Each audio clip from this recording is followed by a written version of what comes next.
La parole est à présent à Madame Sarah Tanzilé pour le groupe Renaissance. Merci Madame la Présidente.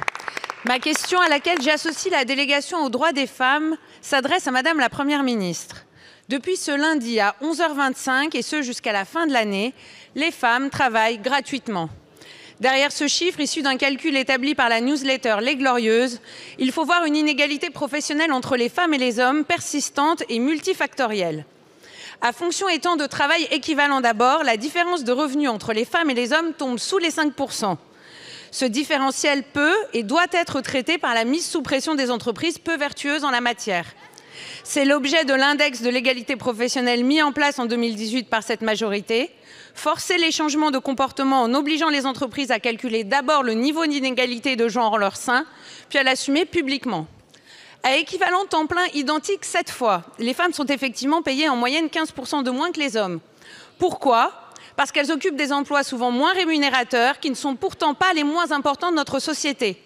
90% des infirmières sont des femmes, 87% des sages-femmes sont des femmes, 67% des enseignants sont des enseignantes. Il nous faut donc revaloriser ces métiers et encourager les femmes à rejoindre des filières de formation plus rémunératrices, notamment techniques et scientifiques, qu'elles ne s'autorisent pas encore suffisamment à emprunter. Enfin, les femmes sont également très souvent touchées par le temps partiel, souvent subi. On nous répond qu'il est aussi choisi. Mais est-ce vraiment un choix lorsqu'elles y ont recours pour avoir le temps de s'acquitter de leur second emploi domestique non rémunéré, celui-là ?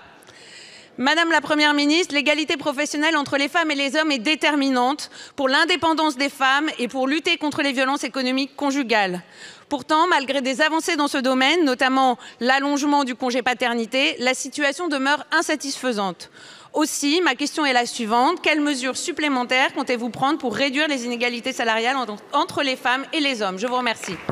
Je vous remercie. La parole est à Madame Bérangère Couillard, ministre en charge de l'égalité entre les femmes et les hommes et de la lutte contre les discriminations. Merci Madame la Présidente, Mesdames et Messieurs les députés, Madame la députée Tanzilé. 15%, c'est ce que pèse la société patriarcale sur le revenu salarial des femmes. Trop de femmes sont cantonnées aux métiers peu valorisés. Trop de femmes subissent les temps partiels et la maternité constitue encore pour trop de femmes un facteur de précarité, mais aussi de frein dans leur carrière.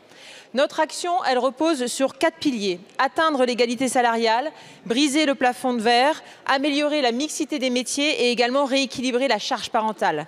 Nous avons déjà beaucoup agi. Nous avons facilité l'accès des femmes aux postes à responsabilité dans le secteur privé comme public avec l'instauration de quotas. Revaloriser les métiers féminisés grâce au Ségur de la santé et au Grenelle de l'éducation. Également améliorer les congés maternité et paternité. Et avec Aurore Berger, nous déployons le service public de la petite enfance. Pour lutter contre les inégalités salariales, parce que c'est bien le sujet, nous avons mis en place un index d'égalité professionnelle qui impose aux entreprises une obligation de résultat et non plus seulement de moyens. Cette priorité, elle a été réaffirmée par la Première ministre lors de la conférence sociale et cet index, il sera retravaillé et également renforcé dans les 18 prochains mois. Il permettra également la mise en place de l'égaconditionnalité de la commande publique. Nous aurons alors un outil plus ambitieux, plus transparent et également plus fiable et mieux contrôlé. Et cet outil doit devenir un outil pour la négociation d'entreprise.